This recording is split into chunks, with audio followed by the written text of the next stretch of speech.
Eta orain jasiera emango diogu lehen mailari, Timor-Leste, Argentina eta Hego Afrikako esperientziarekin.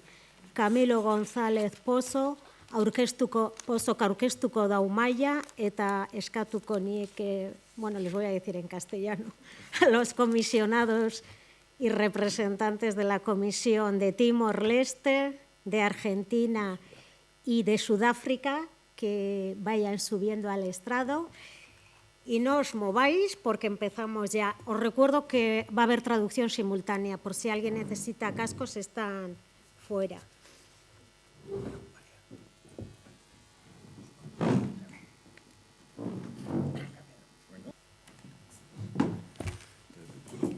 Yo creo que sin más introducciones, que ya hice una introducción precisamente a la mesa, podemos darle inicio a la conversación.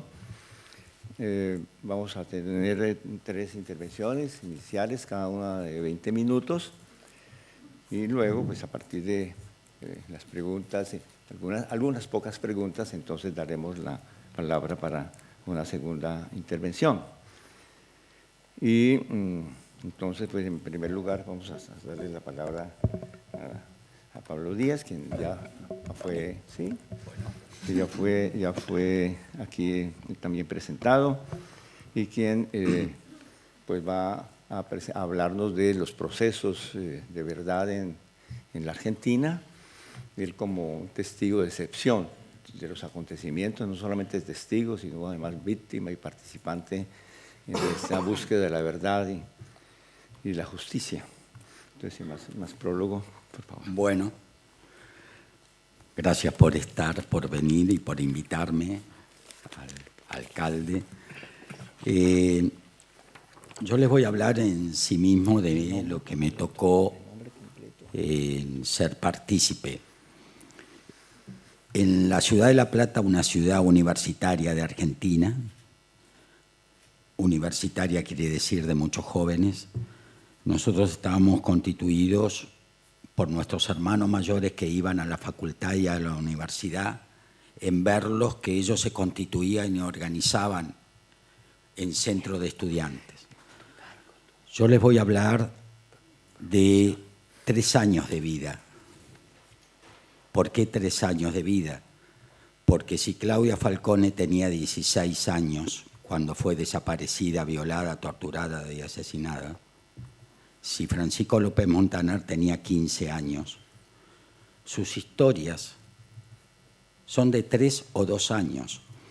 Miren, cuando tenemos 12 años para adelante tenemos memoria colectiva. Ya vamos haciendo audiovisualmente nuestra propia historia.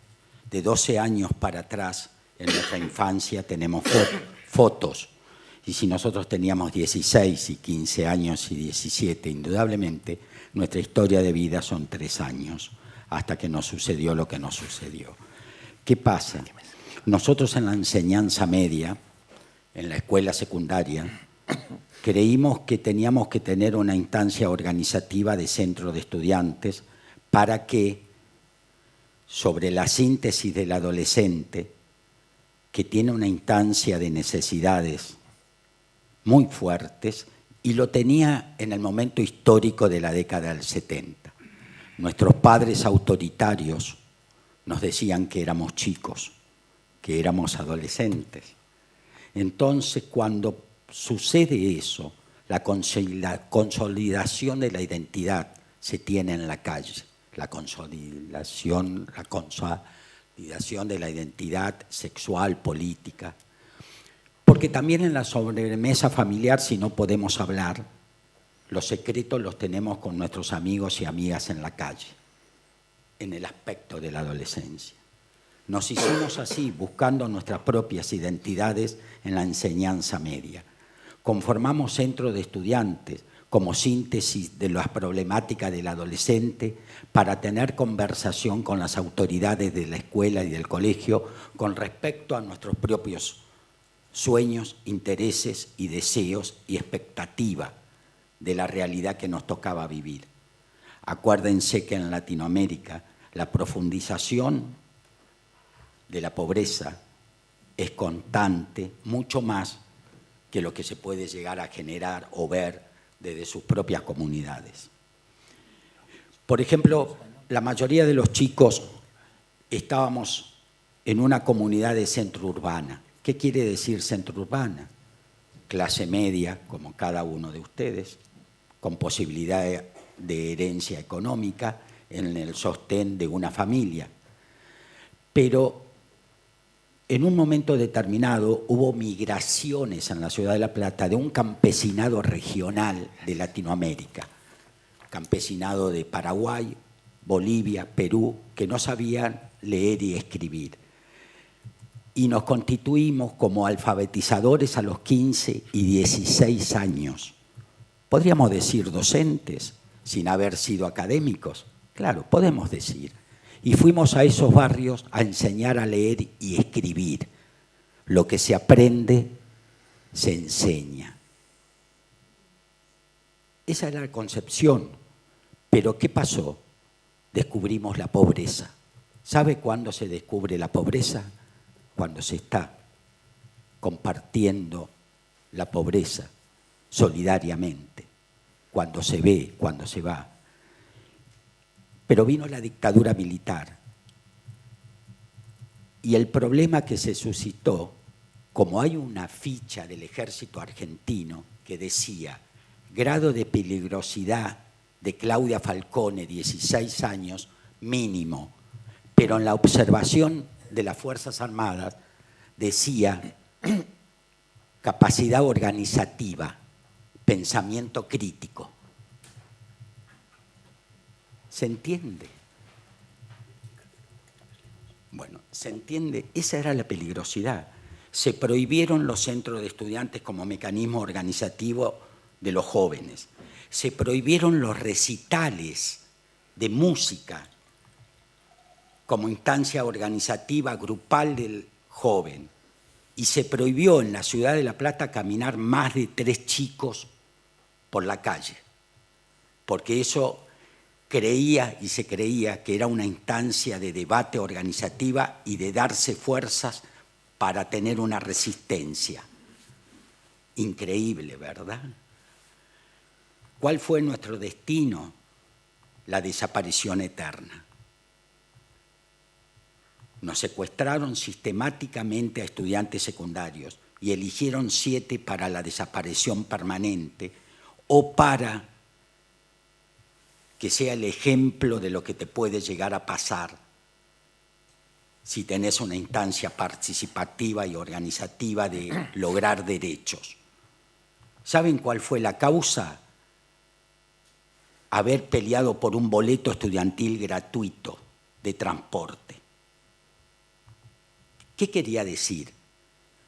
Cuando hay una crisis económica que se profundizaba, había abandono de compañeros y compañeras de la escuela por el costo económico que aún tiene la educación pública en cuanto a la vestimenta, el transporte, la lapicera, el papel, los libros. Entonces había compañeros que abandonaban. Peleamos el boleto, que era privado el transporte, empresarial, que charlaban con gente adulta y nos creían adolescentes en función de que nosotros no podíamos ejercer una madurez de manifestación. 10.000 estudiantes secundarios de 14 a 17 años marchamos en la ciudad de La Plata, con un liderazgo. Siempre hay líderes que organizan, los que tienen la capacidad del esfuerzo y la voluntad organizativa de lograr derechos. Yo era presidente de mi centro de estudiantes, era un líder, por lo cual, cuando vino la dictadura, se suspendió el boleto estudiantil secundario. Salimos a la calle en la Resistencia y pintábamos tal vez en el baño inocentemente fuera la dictadura militar. Violación, tortura, asesinatos.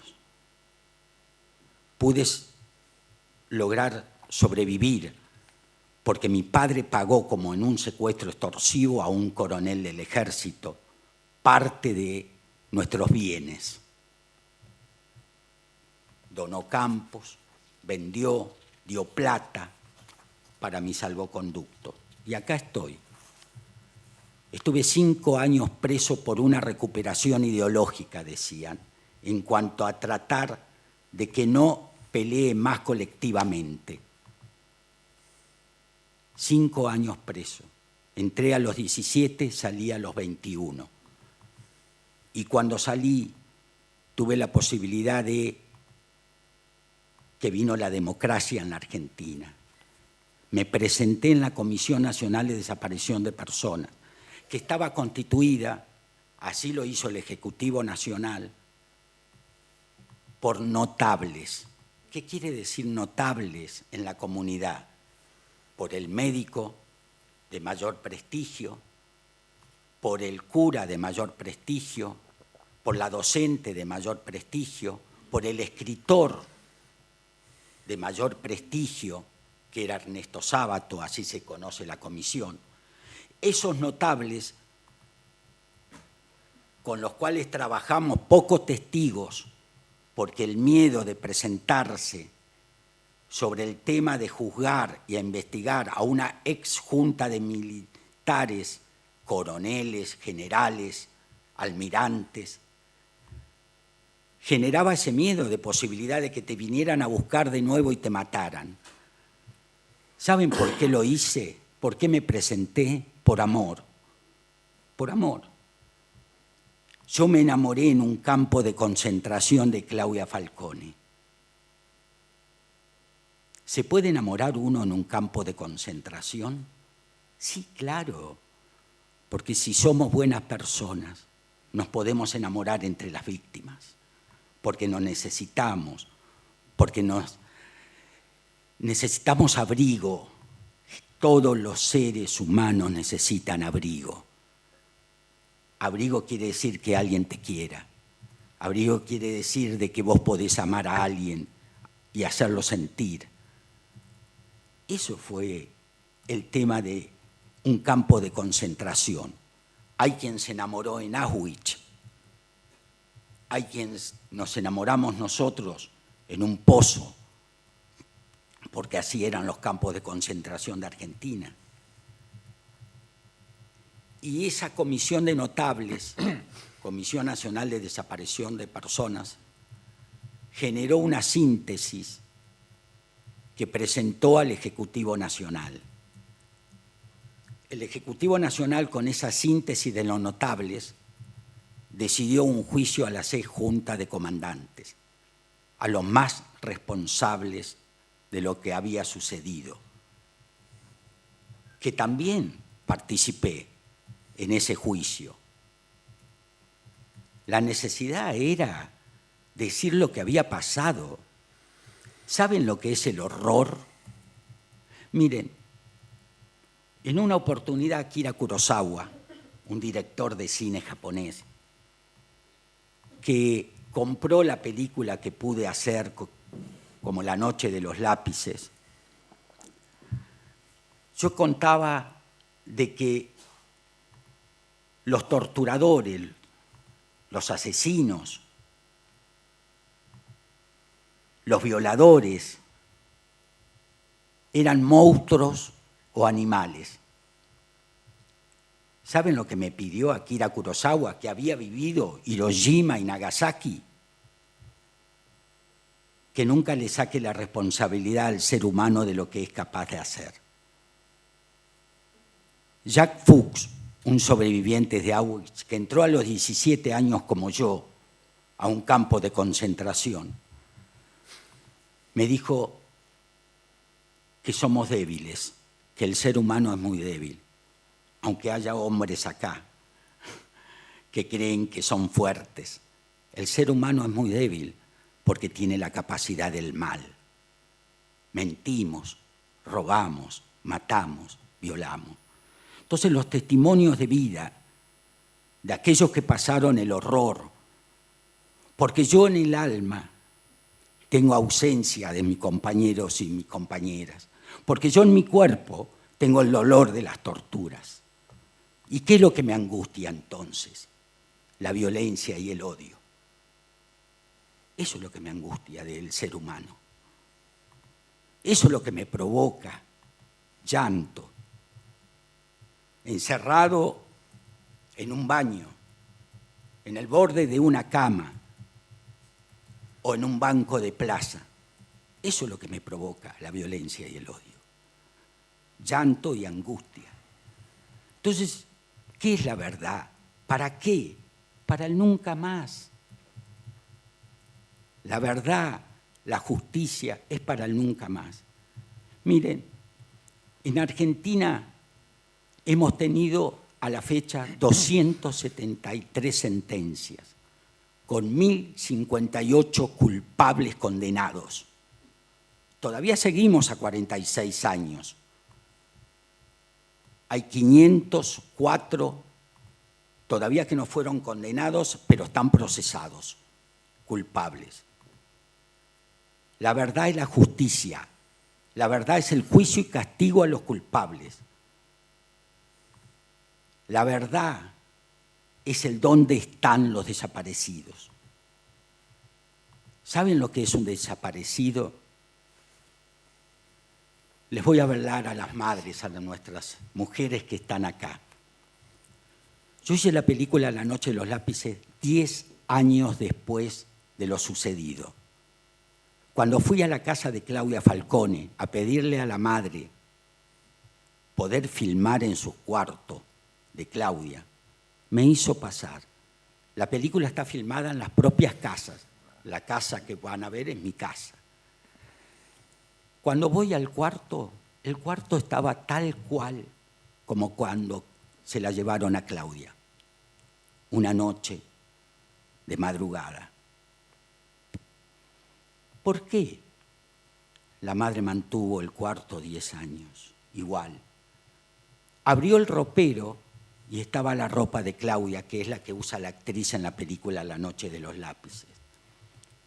¿Saben por qué? ¿Saben cuántas veces le dijimos a la madre que un desaparecido es un asesinado? ¿Pero dónde está? Nosotros tenemos por culto, creo que la mayoría de ustedes, la necesidad del velatorio, en la resignación del adiós, cuando un ser querido se va. ¿Qué es el velatorio? Es el ver que el ser querido que ha fallecido no los mira más, no los abraza más, no los besa más. Y ahí tienen la resignación del adiós, la prueba viviente de que se ha ido. Tal vez salden deudas ante el velatorio. Le pueden decir a la abuela que se va, al hijo, a la madre o al padre. ¿Te acordás cuando pateé la puerta? Bueno, perdóname. Ese es saldar deudas en el velatorio ante... Y entonces, la tragedia del desaparecido es eso. Tenemos que lograr conseguir y saber de los restos de los desaparecidos para que las madres tengan la posibilidad de las flores, para que nosotros tengamos la conciencia de saber dónde están. Miren La noche de los lápices, miren Argentina 1985, que acaba de ser premiada en Madrid, que me van a ver en las dos películas. Me van a ver en las dos películas. Así que me parece que las comisiones tienen que tener la verdad y la justicia. Estoy acá y estoy agradecido con Guernica. ¿Saben lo que pensaba de Guernica? Cuando fui hace muchos años al Museo del Sofía, compré un cuadro, una cerámica de Pablo Picasso. En la ciudad de La Plata, en mi casa, la tenemos. Nunca me imaginé estar acá. Ustedes que han vivido lo que vivieron, me han dado el estímulo, aunque no lo crean, de tratar de que el horror no esté nunca más. Así que gracias a ustedes.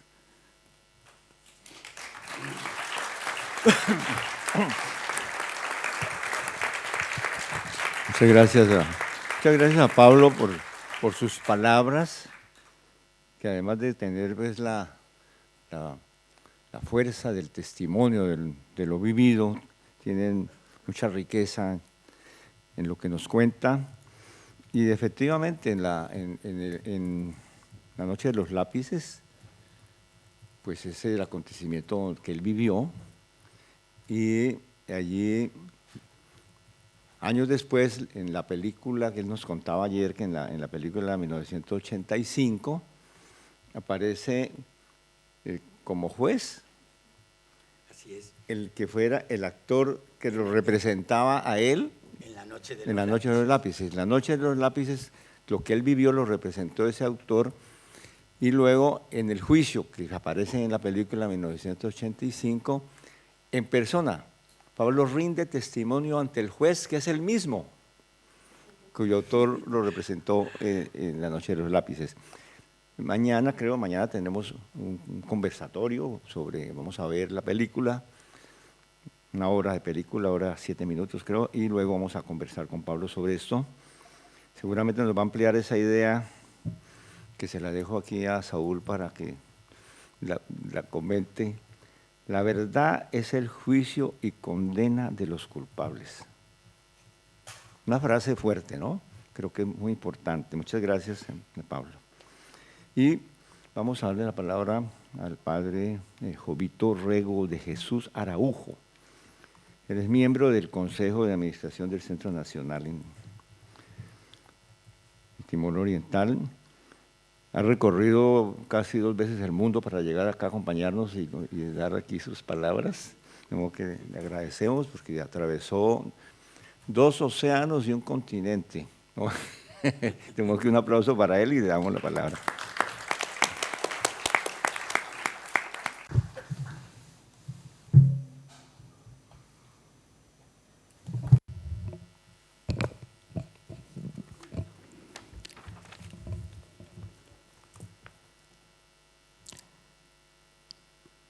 Disculpa porque no hablo español, hablo inglés.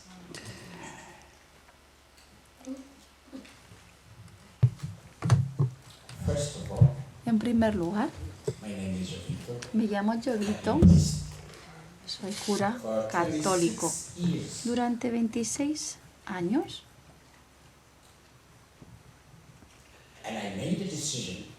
tomé la decisión, con 26 años decidí ser cura debido a la ocupación de los militares indonesios que obligaron a los locales a aceptar la integración.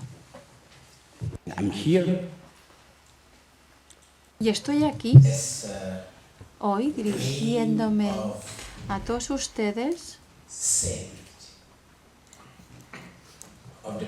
para trasladarles el mosaico de personas que integran mi país y que han contribuido a la historia del mismo. Muchas gracias al alcalde de Guernica, Lumo,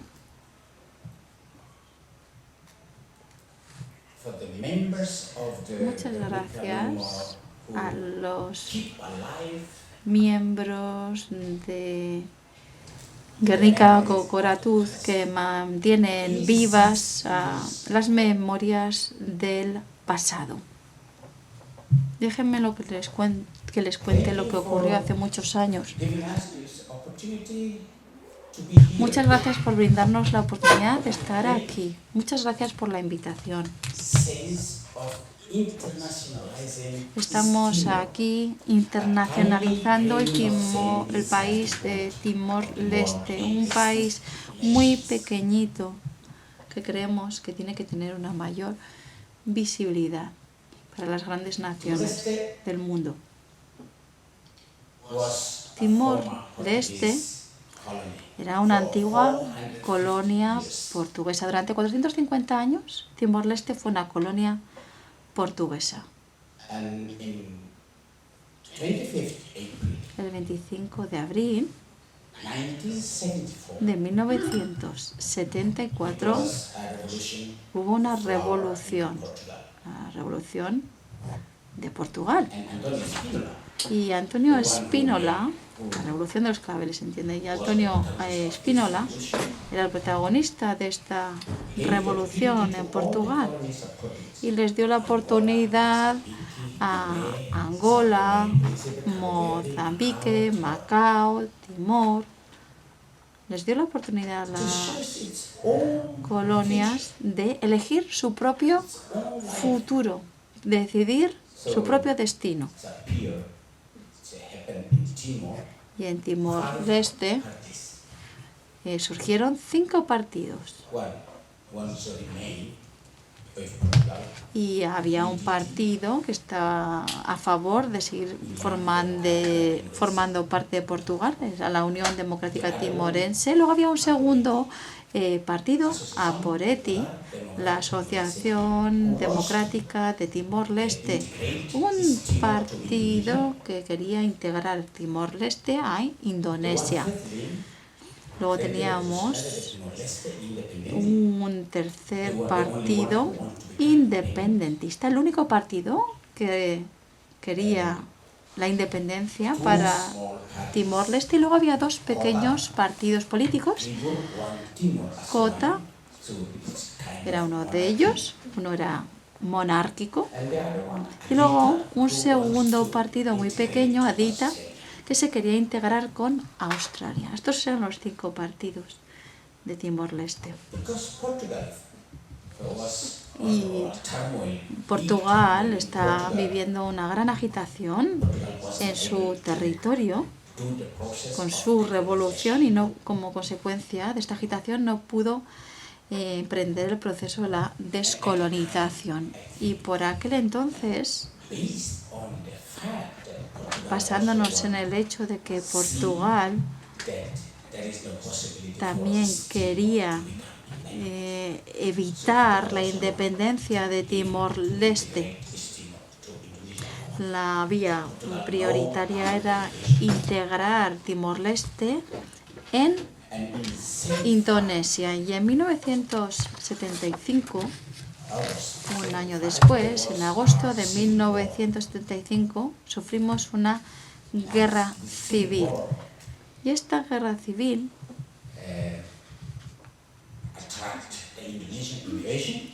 provocó la invasión indonesia en diciembre de 1975. Concretamente el 7 de diciembre del 75, los militares indonesios invadieron Timor-Leste. Y el 17 de julio de 1976, un año después, se produjo la anexión de Timor-Leste a Indonesia para que formara la 27ª provincia de Indonesia. Y durante 24 años Timor-Leste fue una provincia de Indonesia y más de 3.000 millones fueron asesinados como consecuencia de las matanzas, las torturas. Y en 1990 Timor-Leste tuvo un ejército de resistencia y yo mismo formé parte de la resistencia, y unos años más tarde conseguimos reivindicar nuestra causa. Yo me sumé a la resistencia para combatir a los indonesios, no solamente en el campo, sino también en las ciudades. Y en 1999 se celebró un referéndum bajo los auspicios de Naciones Unidas, y con ese referéndum se quería conocer el sentir de los nacionales de Timor-Leste querían seguir formando parte de Indonesia o querían ser libres, y el 86% que quisieron ser independientes.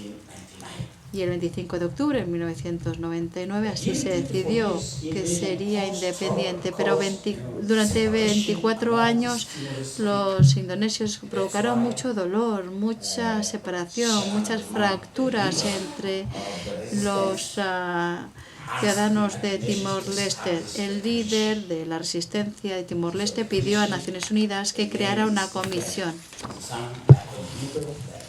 Y esta es la Comisión de la Recepción, de la Verdad y la Reconciliación, así se llama. Y yo soy uno de los comisarios de esta Comisión de Recepción, Verdad y Reconciliación. Soy el vicepresidente, para ser más exactos. Durante 3 años y medio he estado trabajando en esta comisión, y la comisión tiene un mandato.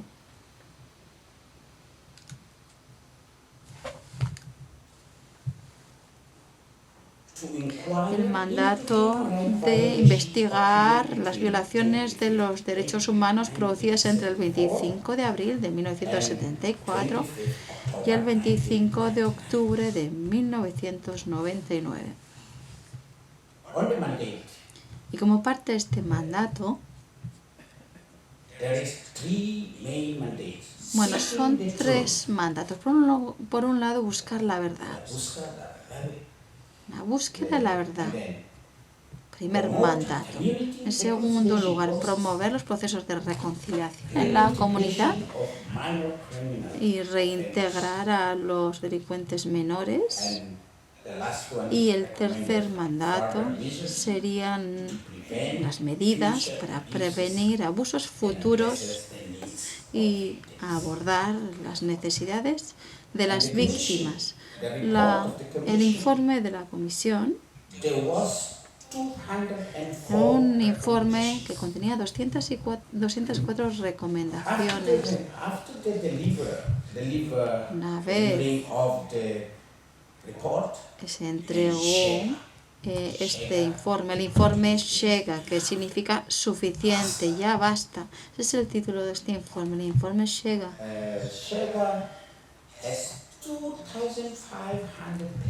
El informe Shega tiene una extensión de 2.500 páginas.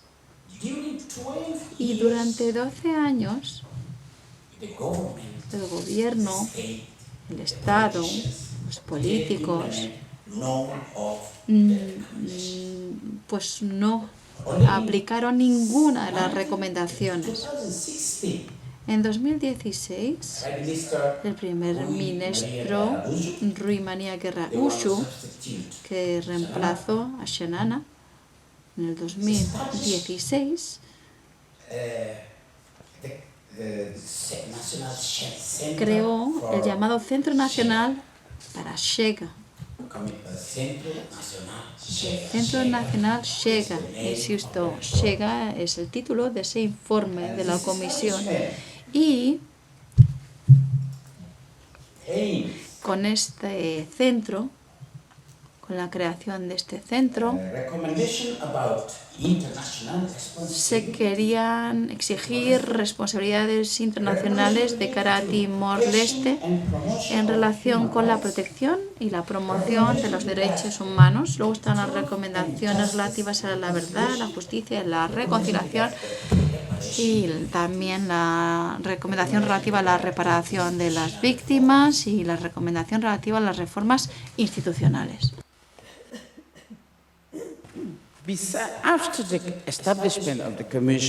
Tras la creación de la comisión y su informe, el gobierno también creó otra comisión de la verdad, una comisión bilateral entre Timor-Leste e Indonesia. Esta comisión bilateral es algo que va contra lo común, porque en este caso no se busca la verdad, sino que se trata de una comisión de la verdad creada por razones políticas, ya que Timor-Leste es un pequeño país, un país pobre, y Timor-Leste necesita de Indonesia para sobrevivir. Así que se trata de una alianza política por la supervivencia. Por eso la Comisión de la Verdad, o tener dos comisiones de la verdad creadas con el mismo objetivo, pero esta última Comisión de la Verdad solo para tener en cuenta 1999, ya que después de las elecciones del referéndum, el 87% de la población ha votado a favor de la independencia. Y en Indonesia quieren volver a tener ese poder sobre Timor-Leste. Y se crean los grupos milicianos en todos los distritos para luchar. Y es un momento de guerra civil que se va intentando crear. Quieren crear una guerra civil, pero luego Shananan decide no luchar contra estos grupos milicianos. Llevaron a más de 200.000 personas a Indonesia, todos estos desplazados, incluso más de 300.000.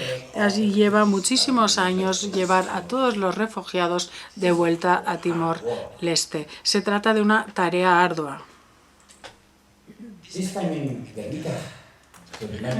Estos momentos, ahora estar en Guernica, recordando el 86 aniversario de este evento, de este bombardeo, a favor de la paz y la reconciliación. En inglés se dice que no se espera a nadie, porque se trata de una oportunidad única que nos ha dado Guernica al pueblo de Timor-Leste para formar parte de vuestra historia, de la historia de la humanidad, porque tenemos a Timor-Leste, Argentina y Sudáfrica, todos aquellos lugares en el mundo donde ha habido atrocidades y violaciones de los derechos humanos, pero no podemos dejar que la impunidad sobreviva entre las personas. No deberíamos vivir con impunidad. Así que en nombre del pueblo de Timor-Leste les agradezco el haberme invitado a venir para poder compartir nuestras experiencias con vosotros. Estos 24 años de atrocidades, persecución, hambre y todo lo que se sufrió durante aquellos años. Aquellos hermanos y hermanas que han fallecido por la independencia, pero yo estoy aquí, estamos aquí para dar las gracias al pueblo. Juntos recordaremos lo que ha ocurrido en el futuro. Antes de terminar, yo aprendí una música que I want you to sing with me. This is Spanish Quiero music que canten con de José Luis. es una canción de José Luis. Muy moderno. Es hermosa la vida si hay amor. Y dice, es hermosa la vida si hay amor. Es hermosa la vida si hay amor. Es hermoso el paisaje si hay color. Es hermoso entregarse por entero a alguien. Por amor. Por amor. Es más corto el camino si somos dos. Es más fácil fundirse si hay calor. Es mejor perdonarse que decir lo siento. es mejor, es mejor. Por amor es fácil renunciar y darlo todo sonriéndote. Por amor es fácil abrazar a tu enemigo sonriéndole. Por amor es más fácil sufrir la soledad. Por amor es más fácil vivir. Por amor es más fácil vivir en libertad. Gracias.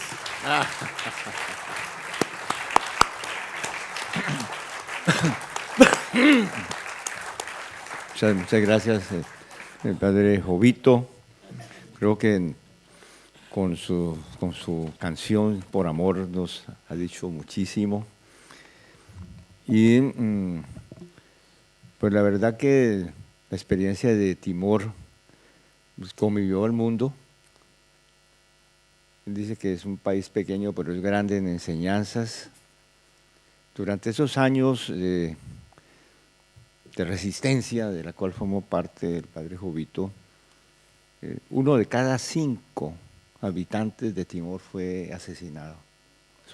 Las cifras son impresionantes. Pero lo más importante es lo que él reivindica, ¿no? La resistencia. Creo que una resistencia, es decir, siempre está a ese lado, ¿no? Siempre, cuando hablamos de la verdad, hablamos del horror.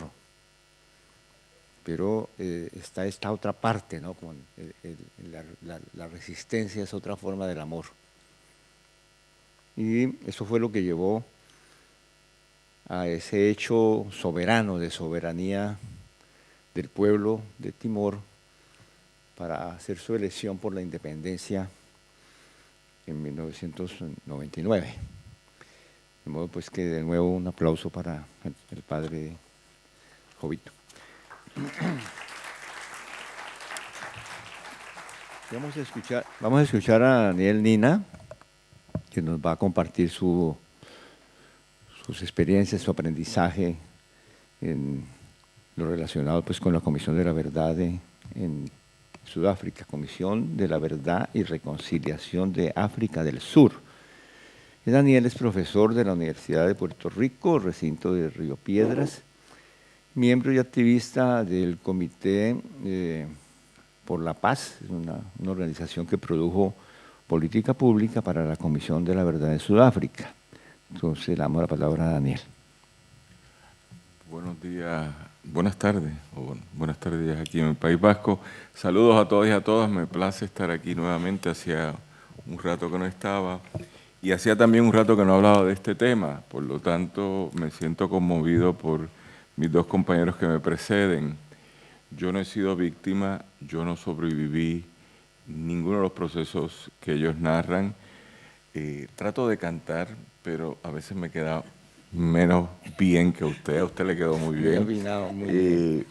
Pero sí puedo hablar desde mi experiencia de África del Sur, donde viví 15 años y donde participé en toda la transición y donde curiosamente se había invitado a una persona para que viniera aquí, entiendo, la última comisionada que queda viva de la Comisión de la Verdad y Reconciliación de Sudáfrica, la señora Yasmin Suka, la profesora Yasmin Suka. Ella no puede venir por razones de salud y entonces hubo un proceso de entendidos entre ella y los organizadores que viniera yo. Yo no soy de Sudáfrica tampoco, así que yo tengo muchos no soy. Soy de Puerto Rico y curiosamente me fui a vivir a Sudáfrica para convivir en ese proceso histórico de transitar de una forma de vida a otra forma de vida. Por lo tanto, cada cual se influencia por distintos procesos. Yo me influencio por el de Sudáfrica y luego conviví o participé en el de Irlanda del Norte y sigo ahí en esa forma de ver las cosas desde otra perspectiva. ¿Cómo empezar esto? Pues puedo empezar con muchas anécdotas porque el proceso que uno vive en Sudáfrica fue bastante definitorio, determinante en la vida de uno, pero siempre hago historia de un amigo que tenemos aquí algunos en común, sobre todo el compañero Joaquín Alberdi, con quien conviví una etapa en Sudáfrica. y con María Oyanguren, que no solo me invita, sino que he convivido como 30 años en estos diálogos, y con el Centro Guernica de Uratuz, que he convivido como 30 años también en diálogos entre Sudáfrica, Irlanda y aquí, y con el pueblo del País Vasco y sus autoridades gubernamentales. Pero hay una historia que quisiera empezar que marca mucho este proceso, que para mí tiene demasiadas complejidades y sobre todo en el caso mío es un análisis de distancia, no sin ser humano, no sin ser sensible, pero es de mucha distancia. Tenemos un amigo en común que se llama Sipo Itabatua, que murió hace 2 años, no sé si lo sabe, y yo he tenido muchos amigos en Sudáfrica que murieron ya, pero Sipo era un tipo extraordinario porque fue víctima de todo. Vivía en una comunidad llamada Guguletu y en la comunidad el 16 de junio del año 1976 se levantaron los niños, las niñas, los jóvenes y protestaron contra el apartheid, sobre todo con la educación bifurcada de los blancos una educación, los negros otra educación en las escuelas elementales, primarias y secundarias. Y en ese momento él siempre tenía una anécdota por qué él no participó en la Comisión de la Verdad. Y su anécdota era muy significativa de lo que eran las múltiples victimizaciones en un régimen de exclusión como fue el apartheid. Por lo tanto, cuando los cogen presos a blancos, a negros, judíos, africanos, ingleses, distintas etnias afronacionales, los montan en un tren y los dirigen a la ciudad de Pretoria. Él estaba en la ciudad del Cabo, Cape Town, lo que se llama Cape Town. Y cuando los dirigen allá, hay un problema de administración del racismo. ¿Dónde van los negros? ¿Dónde van los blancos? Y los custodios de esos cientos de personas arrestadas definen reproducir en ese momento de insurrección la propia lógica. Pues ponen a todos los negros en los vagones de carga donde iba el ganado y ponen a todos los blancos en los vagones de pasajeros donde se sentaba la gente y había baños y todo. Así que mi amigo me pregunta, yo que no estoy muerto, yo que simplemente fui una víctima más, ante las reglamentaciones de esa Comisión de la Verdad, ¿debería participar? Y él me dijo, no, no voy a participar, porque esta comisión se hace para un periodo de 1960 a 1994, donde hubo crímenes de lesa humanidad o crímenes graves, que era la categoría, donde incluía asesinatos, agresiones sexuales o crímenes de tortura, y yo no fui parte, yo simplemente era un negro que cogieron preso porque protestaba, pero la humillación que viví no me la pueden reparar. Así que esa imagen es muy fuerte por la cual él, como algunos no participaron, pero participaron 21.000 personas que fueron víctimas y que dieron testimonio de lo que fue el apartheid. Negras personas en su esencia, también muchos blancos.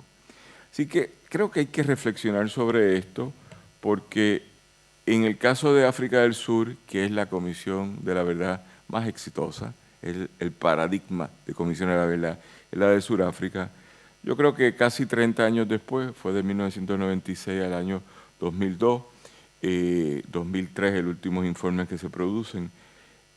Hoy, casi 30 años después o 25 años después, uno se debe hacer una pregunta, ¿valió la pena? Y es por ahí donde yo empiezo. ¿Valió la pena? Y yo creo que mi contestación es mucho más compleja. Sí valió la pena para algunas cosas, pero ya que sabemos que no valió la pena para todas las cosas, lo que no funcionó debería ser rectificado.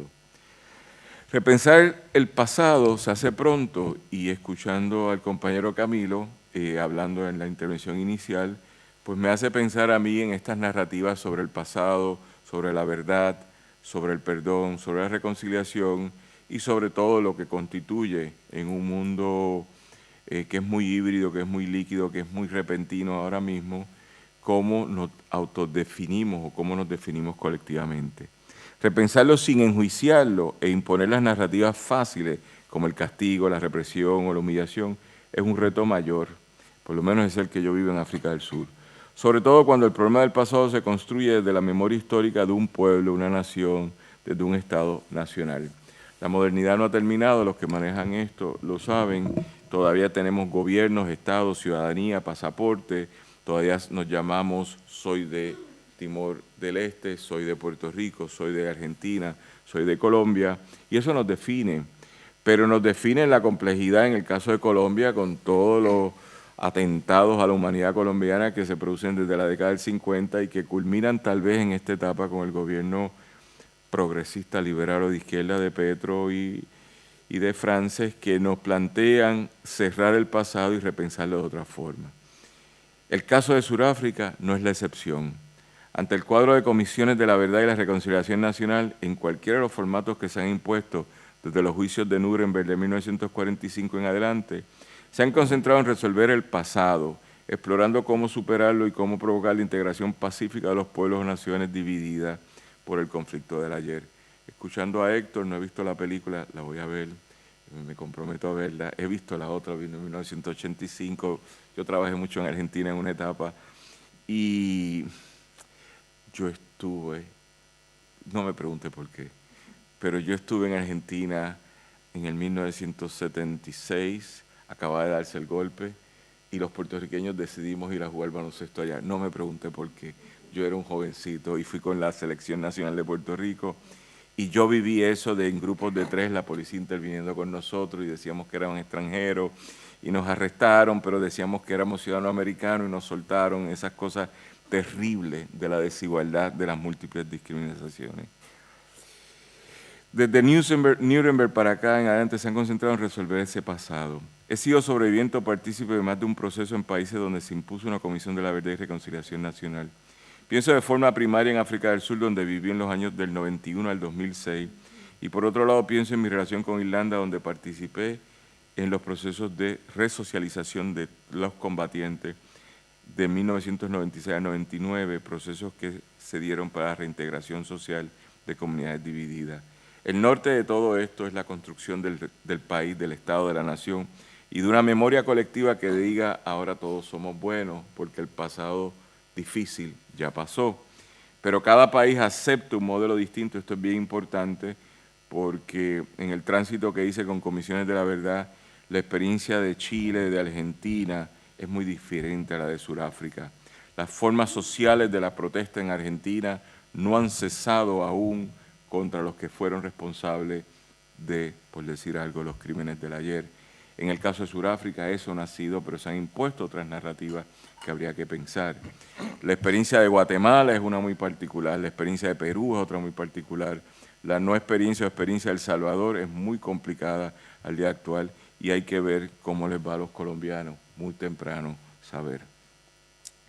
Pero he vivido en toda mi vida en un país bajo la sombra, ahora hablo desde mi perspectiva, de dominación de otro país, los cuales ninguno de los dos ha explorado su pasado, es decir, ni en el caso colonial de Puerto Rico, país al cual pertenezco por nacimiento y vida vivida, mientras mi país metropolitano, el que me controla, los Estados Unidos, no ha logrado superar sus propias diferencias históricas, las cuales se manifestaron a lo largo de una sangrienta guerra civil con sobre 600.000 personas asesinadas, muertas en una guerra, y que al día de hoy viven una encrucijada entre sus múltiples pasados y la ausencia de paz y entendidos mínimos entre cada segmento de su historia. Si alguien quiere pensar o sugerir una comisión de la verdad, la que debería venir es la de Estados Unidos, ¿verdad? Pero eso ni de cerca lo están pensando. No obstante, la conflictividad social en Estados Unidos, en todos los renglones, hay que superar a Trump, pero en todos los renglones manifiesta un país que está al borde de un colapso porque no ha podido reconciliar su pasado. Por lo tanto, para hablar de la Comisión de Verdad y Reconciliación Nacional de África del Sur, tendría que comenzar con una pregunta curiosa. ¿Fue la experiencia en dicho país exitosa? La pregunta nos lleva a una respuesta abierta. Depende cómo se mida el éxito. Veamos. Eso me recuerda a Carol Lewis y Alicia en el País de las Maravillas. Todo depende a donde quieras llegar.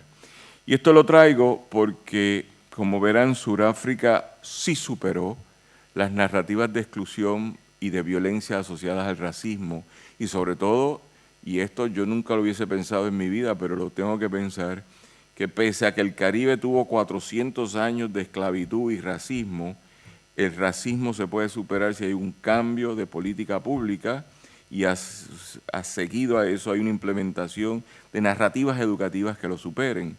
Por lo tanto, en Sudáfrica hubo un cambio de política pública en 1994, hubo un proceso muy interesante de un tipo de constitucionalismo que pocos países lo han tenido, con una diversidad de estructuras constitucionales, para rectificar el pasado y casi 30 años después, 30 años que viene, el año que viene, es un país que en cuanto a eso sí se superó o se ha superado. Que hay días que un blanco se levanta y le pega un tiro al negro, sí, eso pasa.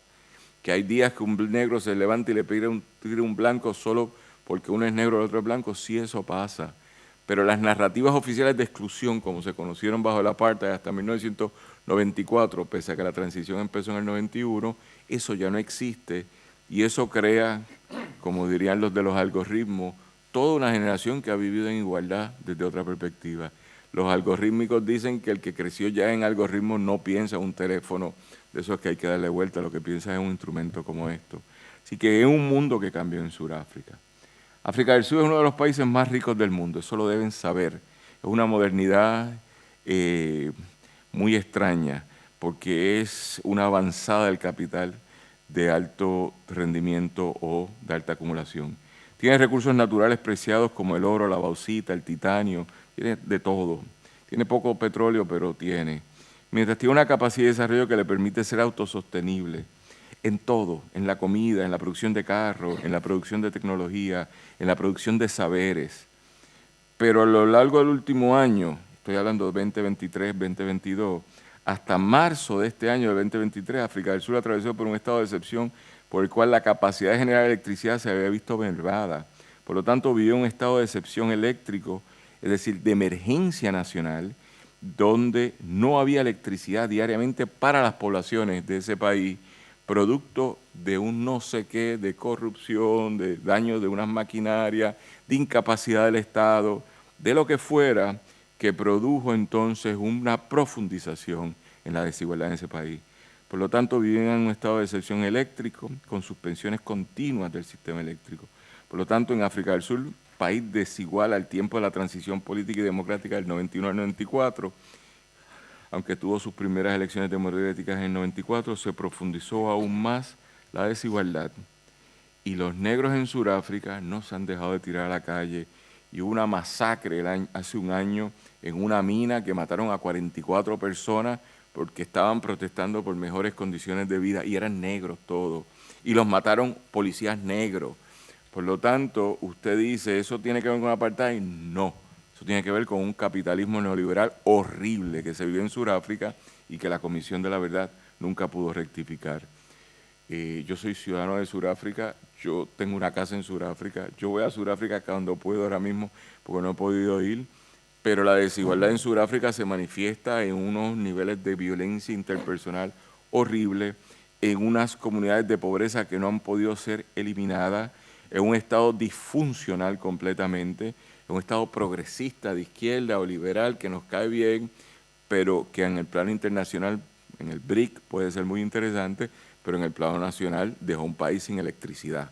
Usted me tiene que explicar por qué en el país, uno de los países, el país más rico en oro, el país más rico en titanio del mundo, no tiene electricidad.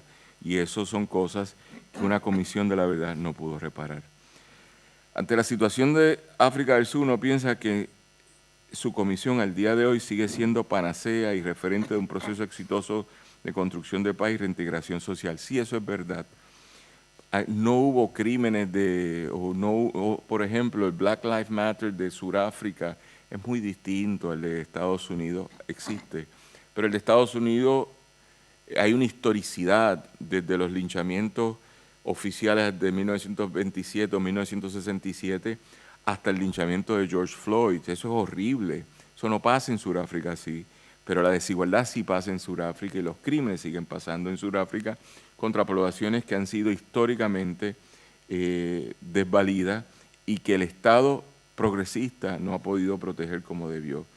Por lo tanto, nos reconciliamos interrazas, hemos aprendido a vivir, tenemos narrativas muy bonitas de la igualdad, de somos un solo pueblo, todo eso es cierto, pero en la fundación de ese país, la transformación hay que verla de forma, como dirían ahí, como un pronóstico comprometido.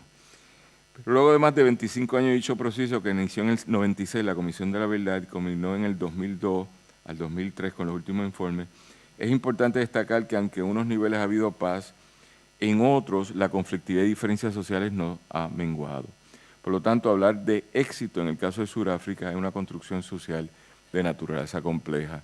Yo leo y leo, yo escribí mucho sobre este tema, ahí tengo una bibliografía bastante extensa, y cuando veo esta situación, veo este texto que me presta María de Priscilla Heiner, que es un referente sobre verdades y simplificaciones, se sigue hablando de Sudáfrica como una conversación desde el éxito, primera parte. Pero yo creo que hay que matizar cuál es el éxito, porque cuando la gente en el 1912 se levantaron y crearon el Congreso Nacional Africano, que lo lleva a la revuelta de Riboni en el 1960, que lo lleva a los procesos de negociación de 1991 y la transición del 94, no era solo por la narrativa racial, era porque la narrativa racial había construido un mundo de profunda desigualdad y ese no se ha resuelto. En ese caso, Sudáfrica como Perú matizan elementos muy similares de la desigualdad desde las formaciones de clase y desde lo social. Sudáfrica como Argentina puede tener unas diferencias o como Chile, pero desde la perspectiva de la desigualdad socioeconómica del 80% de la población, Sudáfrica es un territorio muy contestado. ¿Qué resolvió la Comisión de la Verdad de África del Sur? Resolvió que el conflicto del pasado, ese que dejó a sobre 21.000 víctimas nombradas y enumeradas, esa es la estadística oficial, no continuará en el presente. Ese pasado se superó. Logró en ese sentido que las partes en el sentido nacional del país se lograran ver y convivir. Eso sí es un logro, aprender a convivir con el enemigo. Cuando le dieron el golpe de Estado a Evo Morales, yo estuve casado muchos años con una boliviana, yo decía, ¿cómo esa derecha le hace eso? No puedes matar a tu enemigo, hay que convivir con mi enemigo. Pero los bolivianos todavía creían que había que matar a Evo y trataron de matarlo y no pudieron. ¿Por qué traigo eso? Porque Sudáfrica te enseña que hay que convivir con el otro o la otra, no hay que eliminarlo. Ese es un planteamiento de Sudáfrica muy distinto al caso de Argentina, muy distinto al caso de Chile, donde todavía se continúan los procesos de procesar. Sudáfrica cerró la puerta, no procesó a casi nadie cogió cárcel en Sudáfrica por lo que pasó en el pasado. Y mire que lo que pasó en Sudáfrica fue horrible, ¿ok? Pero ellos prefirieron otra ruta, muy lógica dentro de la cultura surafricana. Esto es una ocurrencia, que no era judío-cristiana. Es un detalle bien importante, porque los judíos cristianos piensan de otra forma. Los de tradiciones etnonacionales religiosas como las tribus nguni o desde la perspectiva de esa iglesia anglicana surafricana pensaban de otra forma. Me quedan unos minutos para terminar. Lo que no logró fue superar la desigualdad social y económica. La política sí se logra superar, pero en los otros indicadores no se resolvió lo que provocó ese momento que creó una comisión. Por otro lado, sí logró plantear que el pasado es superable. Eso sí yo me lo creo, que los pasados son superables. Es decir, podemos convivir con él sin nombrarlo a cada momento. Simplemente convivir con él mismo, y ante este cuadro el modelo y las lecciones importantes hay que poderlas destacar. Primera lección, fue un modelo de comisión controlada por el Estado, como bien planteó ahorita María, y en este caso el de África del Sur fue un acierto, el de África del Sur fue un acierto. Hubo recursos, hubo solemnidad y más que nada hubo capacidad de poner en marcha el proceso. Segundo, la clase dirigente del proceso, la selección de 17 comisionados en el caso de África del Sur, no fue un azar. La presidencia de Desmond Tutu, Premio Nobel de la Paz, arzobispo de la Iglesia Anglicana de África del Sur, fue un acierto. Todos ustedes hablan de la cultura de, se me escapa, de la inclusión del Ubuntu. Eso no se lo inventó Desmond Tutu, eso viene de las culturas nguni, pero él lo reprodujo y todo el mundo habla, hasta hay una plataforma de internet que habla del Ubuntu. La presencia de Alex Boren, pastor protestante y reconocido activista por la igualdad, como vicepresidente fue también importante, pero más importante fue la integración de otros comisionados y comisionadas y los sobre 300 miembros que tuvo esto para que fuera real. Tercero, el manejo de la ley como un mecanismo de control y represión, pero también de construcción de país, fue un hecho importante. En el caso de África del Sur, resultó ser un acierto. La Constitución de Sudáfrica sigue siendo la más avanzada del mundo al día de hoy, porque no es un elemento de derechos personales únicamente, incluye todas las escuelas o generaciones de los derechos humanos y creó múltiples comisiones para rectificar los problemas que dieron base al origen de la conflictividad. Que se haya resuelto todo, no, por eso es que no había electricidad y por eso es que la gente se tira a la calle y los siguen matando. Cuarto, la división de las comisiones en 3 subcomisiones, Comisión de la Verdad, Derechos Humanos, Comisión de Reparaciones, que darle a la gente, y Comisión de Amnistía fueron bien importantes. Pero en el caso de Sudáfrica, distinto tal vez a Marruecos, no hubo dinero. En Sudáfrica lo que ha habido es muchos monumentos que se han creado, pero nunca derribaron los monumentos del pasado. Eso es bien importante en Sudáfrica. Verwoerd, que es el padre del apartheid, está al lado del de Mandela, y así convivirán. Y finalmente, la reconstrucción de la historia a partir del cambio de la memoria histórica y colectiva fue un acierto importante. Las narrativas cambian. Hay cosas que no cambian, pero las narrativas de lo nacional, de lo social, sí pueden cambiar. Esto nos permitió pensar el país desde otra perspectiva, que es el imaginario de Sudáfrica. En conclusión, África del Sur es y será una experiencia importante, eso lo creo yo, no porque su modelo de Comisión de la Verdad fue 100% exitoso, eso hay que explicarlo con mayor complejidad. Fue exitoso y eso es suficiente, sí, exitoso, pero su legado de reflexión es más importante. Nos parece que el legado de la desigualdad social no ha sido resuelto, la desigualdad social, y eso pese a la nueva tolerancia cultural y multirracial que de forma dominante se vive en dicho país, no ha logrado resolver los fundamentos de los conflictos del pasado. No se han resuelto. Sudáfrica hace 2 años atrás por poco cogía fuego porque subió una facción que tiene un nombre bien extraño a la legislatura, que eran altamente violentos y tenían la capacidad de movilizar a la gente, de decir, si seguimos siendo pobres, mejor los matamos y nos controlamos el país.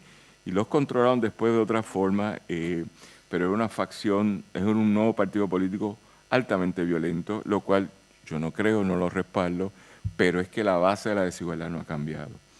Nos parece que se debe cambiar, y pese a la nueva tolerancia cultural y multirracial, deformadamente, se bien dicho, no ha logrado resolverse. En este sentido, puedo pensar que la gran variante que se impuso en África del Sur fue el olvido. Usted no lo explicó así, Héctor, pero le puse atención cómo usted habló. Porque olvidar, prohibido olvidar, como dicen tantos programas de televisión o algunas películas, sobre todo la película argentina, otras, es un desacierto para mucha gente. En Sudáfrica fue una clave. ¿Ok? El olvido en Sudáfrica ha sido estructuralmente muy interesante. Olvidar es más importante que recordar. Eso sí lo pienso de Sudáfrica. Pues olvidamos y repensamos lo que nos conviene para poder convivir en el presente. Si a ustedes les gusta el rugby, recuérdense de la película del rugby, la americana, pero recuérdense que los surafricanos ganaron el rugby, los blancos, y le dieron el trofeo al presidente negro. Pues olvidamos y repensamos lo que nos conviene para poder convivir en el presente. Esa es la apuesta de Sudáfrica, cómo convivir en el presente. Tal vez, y solo tal vez, habría que repensar el modelo de África del Sur desde otra perspectiva, no del éxito, sino de la convivencia satisfactoria entre las diferencias. Y eso sí es solo de Sudáfrica, cómo convivir satisfactoriamente entre las diferencias. No solo las ideológicas, que en el caso de Sudáfrica creo que fueron las que se atendieron, sino las que no se han atendido correctamente, como son las sociales y económicas. Para eso, como fue un modelo, no sé si fue en Colombia, de una comisión de la verdad de la pobreza, o las comisiones argentinas de asambleas constituyentes sobre la pobreza, habría que hacerlo en el caso de Sudáfrica, porque eso, los ricos de Sudáfrica, incluyendo a Elon Musk, que es surafricano, son cada vez más ricos, pero los pobres de Sudáfrica no han dejado de ser pobres. Muchas gracias. Muchas gracias, Daniel. Muchas gracias, Daniel. Creo que nos aporta muchísimo y nos deja interrogantes, inquietudes bien importantes sobre estas reflexiones. Yo le escuchaba a Jamín Zucca alguna vez en unos diálogos sobre la democracia que me invitaron en Varsovia, estas reflexiones sobre la verdad y la justicia. Y un poco lo que yo le entendía era que se ha dado mucho de verdades a medias en los procesos, en las audiencias con los perpetradores, en en Sudáfrica, y que se han dado muchas amnistías sobre verdades a medias, que había como un sobreentendido, no tanto del olvido, sino del darle más importancia a la reconciliación como el paso a otro periodo que a una forma de justicia punitiva. Y de todas maneras un nivel de verdad y de exposición de los perpetradores ante el juicio social, no ante el juicio penal. Y yo creo que pues hay muchas dimensiones de lo que nos han planteado. Esto del olvido, en Colombia se está haciendo la discusión sobre el perdón social. Se plantea la pregunta de si debe plantearse la verdad y la justicia, o entender que la verdad es parte también de la justicia, y que una sociedad que delibera sobre su pasado puede permitirse, no el olvido, pero sí la tolerancia. Tolerar, vivir con el contrario. Pero creo, bueno, de todas maneras, muchas gracias, Daniel, solamente que me dejó con muchas inquietudes la intervención y quería compartirles acá algunas ideas. Y en estos minutos que nos quedan, porque creo que nos quedan 15 minutos, ¿no?, vamos a hacer otra ronda. Si alguno de ustedes tiene alguna pregunta, pues ahora, para comenzar, sí quisiera que sobre esa frase contundente que nos compartió Pablo nos aclarara más, donde él dijo: la verdad es el juicio y condena de los culpables. Escuchando lo de Sudáfrica, sí, entonces ahí queda un interrogante, ¿no? Entonces yo he creído siempre que la reconciliación está entre las víctimas, entre quien necesita la condena, que son los familiares de los desaparecidos. Porque ¿qué es la calma de un familiar que tiene un ser querido desaparecido? Es la reconciliación a través del juicio y castigo a los culpables, porque ahí debe tener el tema de la posibilidad de saber que ha hecho todo lo posible por su ser querido. No reconozco reconciliación entre las víctimas y los victimarios, porque si no justificaría los campos de concentración, la violación, el horror, la muerte, el asesinato y la tortura. Miren, Jacques Foucault me enseñó de que el horror no es cuantitativo. El horror no es cuantitativo. El horror es el horror. En el Holocausto judío se decía, según Jacques Fuchs, un sobreviviente de Auschwitz, que no eran 6 millones sino 1 millón. En la Argentina dicen que no son 30.000 y son 9.000. Vamos a hacer un taller rápido. Pongan 9.000 personas en fila. 9.000 personas en fila. A la primera, desnúdenla. Denle picana eléctrica en los pechos, en la vagina y en el pene. Viólenla tantas veces como lo necesiten, como lo quieran. Y después quémenla en un horno. A las 4 restantes van a estar cansados. ¿A quién llaman para que los ayude? ¿A su madre? ¿A su padre? ¿A su abuelo? ¿A su hijo? ¿A su amigo? Ahora vuelvan. Si no le dio horror la primera, hay un problema moral. El horror no es cuantitativo. El horror es el horror. Para generar una sociedad buena, necesitamos hombres potencialmente buenos. Y una sociedad buena se constituye sobre el valor del ser humano, sobre el respeto, pero sobre la justicia. La justicia es el reordenamiento moral y de los valores del ser humano. Es así, es así. No, lo otro es una justificación política de quien no tiene el coraje de volver sobre la vida. Yo lo siento así. ¿Saben por qué hice la película de La noche de los lápices? Para volverla a ver. ¿A quién? A la persona con la cual me enamoré. No la hice para ustedes, pero bienvenido sea que la vean. Pero es así. Yo no le temo a decir, me he presentado 1000 veces. Miren, éramos 5 los testigos. En la comisión de la desaparición de personas éramos 5. Una madre que había tenido a su hijo en un centro clandestino, que había tenido a su hija en un centro clandestino, porque saben que buscamos con vida, ¿verdad?, a los nietos. Los buscamos con vida, porque fueron botines, porque fueron sacados de sus madres. Mira, la última anécdota. En el campo de concentración, en los juicios, yo hablaba de maternidad clandestina. Los adolescentes, como nosotros, cuidábamos a madres que estaban en situación de parto, que las habían secuestrado. Y en el campo de concentración, yo hablaba de una maternidad clandestina.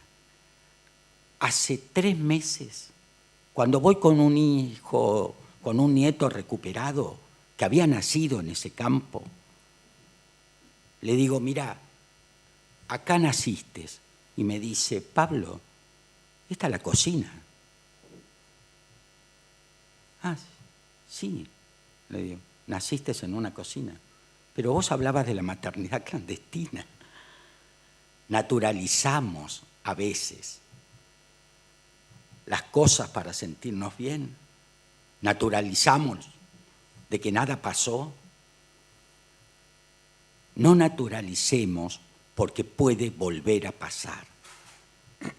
Tal vez no parecido, pero tal vez cercano. Yo le doy un valor a la vida, en la memoria, la verdad y la justicia. Yo le doy una necesidad de amarnos, de querernos, de abrazarnos, de besarnos. Miren, si hay algo que rescato de la madurez del adolescente, ¿saben qué es la madurez del adolescente? El beso público.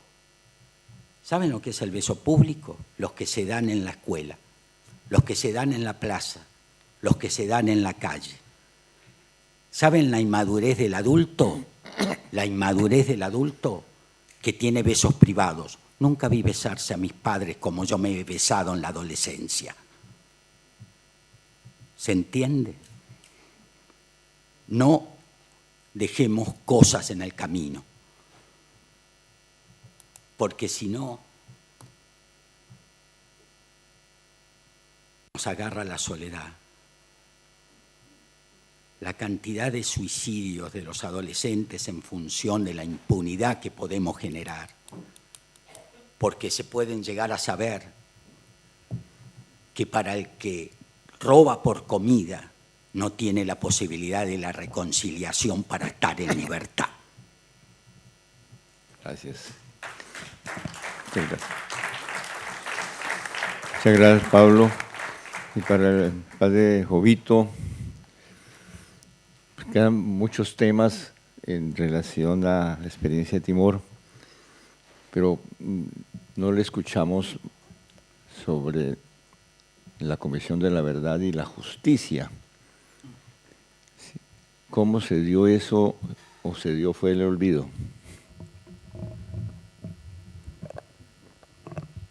This is a big problem because Este es un gran problema porque la comisión,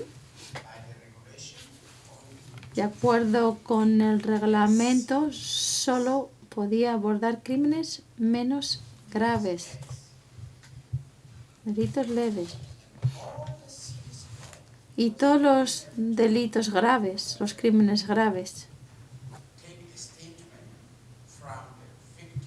Bueno, en primer lugar, implicaban a que tenía que tomarse juramento de las víctimas y los autores enviar esos testimonios a la oficina del fiscal y después, días después, ese informe se enviaba de vuelta a la comisión para que la comisión promoviera o no el proceso de reconciliación. En definitiva, todos los crímenes graves pues no eran abordados por parte de la comisión propiamente dicha. Naciones Unidas promovió el concepto de la justicia transicional. Y Naciones Unidas creó una unidad para crímenes graves, delitos crímenes, pero se investigan, pero no se juzgan. Y esto es lo que yo considero impunidad. Yo creo que tenemos que aunar fuerzas para poner fin a esta impunidad, para evitar que se vuelva a producir en el mundo. Todos esos crímenes graves que se produjeron durante 24 años. Pues cuando presentamos nuestro informe final para pedirle al Tribunal Internacional que hiciera algo al respecto, el presidente del tribunal estaba muy enfadado con nosotros los comisarios, porque él tenía otro plan en mente, un plan que llevar a cabo con los generales indonesios, generales que eran quienes habían perpetrado esos crímenes. Pero después de la comisión se estableció la Comisión de Verdad y de Amistad. Una comisión creada en 1999 para abordar lo que había ocurrido entre 1974 y el 99. Pero no solo los militares indonesios habían perpetrado crímenes, sino también la resistencia. La resistencia también había perpetrado crímenes contra la humanidad, genocidios. Pero no se ha investigado. En realidad es un asunto sin finalizar. Sí, la reconciliación está muy bien, pero hacen falta verdad y justicia. Sin verdad y justicia no hay reconciliación. No podemos reconciliarnos sin conocer la verdad, sin alcanzar la justicia. Es posible que la gente piense que se trate únicamente de llevar a los responsables ante los tribunales, pero no, van más allá. Tenemos que tener acceso a la verdad. ¿Dónde está mi marido? ¿Dónde está mi hijo? ¿Dónde desaparecieron las personas? ¿Dónde están aquellos que desaparecieron? Y nos gustaría saber qué ocurrió. Lo cierto es que en Timor-Leste todavía queda un largo camino por recorrer. Y los timorenses, no sé por qué, pero quizás debido al tamaño del país, siendo un país pobre, pequeño, un país que parece que no tiene derecho a la verdad, que no tiene derecho a la justicia. Y bueno, esta es la decisión de los políticos. Las víctimas siguen vivas, las víctimas siguen esperando esa justicia, esa verdad. Pero por desgracia no se ha hecho nada al respecto para garantizar ese acceso a la verdad y a la justicia. Para darle cierre a este panel, agradeciéndole por supuesto a quienes nos han compartido su conocimiento y su experiencia, solamente le dejo 1 minuto o 2 minutos para que Daniel no nos explique, pero sí por lo menos nos deje otros interrogantes sobre cuál es lo que se le puede pedir a una comisión de la verdad, porque sí, faltan cosas, se transformaron algunas en el proceso de la transición en Sudáfrica, hay inequidad, continúan elementos del pasado, de la discriminación. Entonces la pregunta es, ¿faltó comisión de la verdad? o faltaron los sujetos sociales y políticos transformadores constitutivos de una nueva realidad. ¿Qué se les puede pedir a las comisiones de la verdad? Voy a empezar con una anécdota con un ánimo más alegre. Cada vez que me aburro estudio, así que me aburrí el verano pasado y me puse a estudiar arquitectura, estoy estudiando arquitectura. Yo soy profesor a tiempo completo y estudio arquitectura. Es bien loco porque le doy clases a estudiantes que después son mis colegas estudiantes. Yo soy su profesor y ahora soy su colega. Y me paso haciendo maquetas, pero descubro algo que me ha encantado en la historia. ¿Por qué en Egipto hicieron pirámides y en México los aztecas también? Y la única conversación que yo tengo para justificar esto es que hay algo genético en los Homo sapiens sapiens. Por lo tanto, los Homo sapiens sapiens tienen deidades, y los de griegos le hicieron a uno a la reina Atena, a la diosa Atena, y los otros a la Iglesia Católica. Imagínense, y hasta con Movistar ahora. Pero dentro de esa conversación es la reproducción de las humanidades, de lo humano. Y yo creo que lo humano, por la razón que sea, necesita vivir en un mundo donde todos los humanos, de todas las formas de ser humanos hoy, asuman que pueden vivir como iguales. Iguales es las mismas aspiraciones, las mismas posibilidades, etc. Si algo hemos adelantado, es que las dictaduras pasaron de moda. Eso yo creo que lo hemos adelantado. Si algo hemos adelantado es que la injusticia cae mal y la justicia la imploramos. Lo que pasa es que definir qué es la justicia hoy se ha hecho muy complicado. Por lo tanto, yo parto de la premisa de que a lo mejor sería chévere que esta humanidad sapiens sapiens pudiera crear cada 20 años comisiones de la verdad para resolver los problemas nacionales de todos los países. ¿Está bien? Porque aquí hay problemas que resolver un montón. ¿Está bien? Pero si yo pienso en donde yo estoy metido ahora, en las luchas que yo estoy metido, pues nosotros estamos en las narrativas con los colombianos que nos apoyan mucho en esto, Pastor Murillo, el compañero Pastor Murillo que usted debe conocer, quien es un delegado de las Naciones Unidas sobre la igualdad a partir de la desigualdad racial. Y eso me trae a otras coordenadas de las subjetividades, de mi género, etcétera, etcétera. Y el mundo se ha hecho muy complicado. Lo que yo sí sé es que la desigualdad que se impuso por un bando sobre el otro tiene consecuencias con las cuales convivo hoy. Y para países que vivieron la experiencia de Sudáfrica, que es de la que vine a hablar, donde por 363 años hubo un régimen de exclusión y el cual después del 47, 48 se impuso como el apartheid hasta 1994, eso se puede rectificar si cambian las coordenadas, pero no así se va a olvidar, aunque es más fácil o pragmático olvidarlo para poder continuar. ¿Por qué? Porque a los Homo sapiens les gusta comer, les gusta ir a la playa, les gusta ir al cine, les gusta enamorarse. Y si usted se pasa toda la vida tratando de rectificar el pasado, se va a pasar toda la vida tratando de rectificar el pasado. Porque yo soy producto de un país colonizado por violencia, como una agresión sexual. Eso es el Caribe, eso es América. Y yo no puedo venir aquí a España a decirle a ustedes que son la más reciente generación, ustedes son responsables de eso. No, yo aquí vengo a ver a mis amistades que quiero y me sonrío con ellas.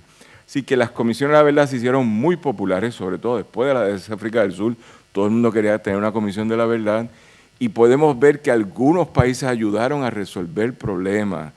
No, Sudáfrica es uno, pero también pudiera pensar en Guatemala, que adelantó algo, tiene unos mejores museos de la memoria histórica a nivel global. No sé si en Perú resolvió, no sé si en Argentina resolvió. Creo que en Estados Unidos se impone cerrar la guerra civil americana para que haya un nuevo tipo de país que pueda convivir la gente. No pasa. Así que yo cierro con eso. Mi nota un poco más alegre es que sí podemos convivir con el pasado, sí podemos convivir, pero hay que crear un reconocimiento de la verdad, un reconocimiento de las rectificaciones que hay que hacer, hay que tener algunos niveles de justicia, porque no me hablen que lo que pasó en Ruanda con los guachaguachas, eso es un sistema, eso es la barbarie para mí, ¿está bien? Pero se resolvió en Ruanda algo, más allá de la película, hubo una rectificación y las comunidades no nacionales allí conviven. Así que con eso cierro. Gracias por la oportunidad y yo creo que no es olvidar para desaparecer, es olvidar para poder convivir. Gracias. Bueno, muchas gracias a ustedes y de nuevo muchas gracias a Pablo, a Jovito, a Daniel por sus extraordinarias presentaciones. Buena tarde.